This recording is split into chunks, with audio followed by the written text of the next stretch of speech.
Alors, je suis président du conseil d'administration de la Mutuelle Saint-Martin, puis d'une autre mutuelle qui fait aussi de l'action sociale à côté, qui s'appelle Mutuelle Saint-Martin Action Sociale. Voilà, président du conseil d'administration maintenant depuis presque 10 ans.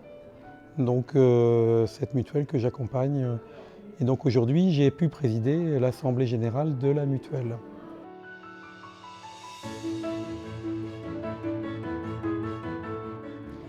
Alors elle était importante parce qu'elle ouvre pour nous un partenariat avec des gens qui sont assurés dans l'enseignement catholique. Historiquement, la mutuelle Saint-Martin, c'est vraiment une mutuelle pour les religieux, les religieuses, les prêtres, les moniales, les moines. Et puis petit à petit, on y a intégré des laïcs, mais plutôt à titre individuel, ou des salariés d'église.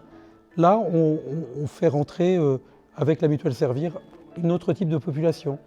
Et cet autre type de population, c'est une population avec lesquelles on travaille finalement beaucoup dans l'enseignement catholique, des retraités de l'enseignement catholique, des gens qui nous sont très proches.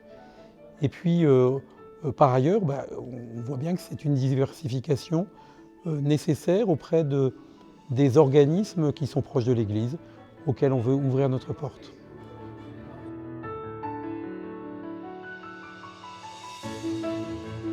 Alors une assemblée générale dans une mutuelle, c'est l'organisme de décision. Un peu comme le chapitre chez les religieux ou même dans une association ou bien l'Assemblée nationale. C'est vraiment le lieu où les décisions vont être actées, prises, autorisées. Un conseil d'administration, ce n'est pas du tout comme dans une société commerciale, un organisme qui aurait tous les pouvoirs. Vraiment l'organisme qui a le plus de pouvoir, qui a beaucoup de pouvoir, pour nous, c'est l'Assemblée générale. Évidemment, le conseil d'administration a tout préparé à l'avance, mais il faut qu'il arrive à convaincre, qu'il arrive à accompagner, à préparer ses décisions. Au cours de l'année, on rencontre nos différents mutualistes dans des réunions régionales pour préparer aussi avec eux la compréhension des sujets. Beaucoup de choses changent aujourd'hui dans la mutualité parce que beaucoup de choses changent dans le monde de la sécurité sociale, des prises de décision politiques, publiques. Et donc nous, on doit s'adapter, mais en même temps, on doit voir ce que l'on prend et là où on s'adapte et là où on ne veut pas s'adapter parce qu'on ne le comprend pas.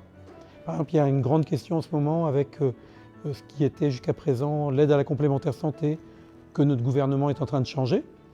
Eh bien, la question qui se pose pour nous, c'est comment on l'accompagne? Est-ce qu'on l'accompagne? Est-ce qu'on y va? Sans doute oui, mais comment? Avec qui? Pour qui?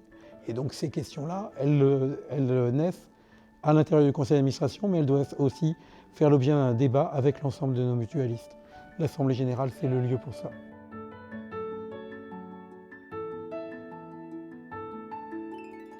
Avec un cap principal qui est toujours considéré que le plus faible et le plus petit, il a autant de poids et d'importance que le plus important est celui qui a la plus haute place.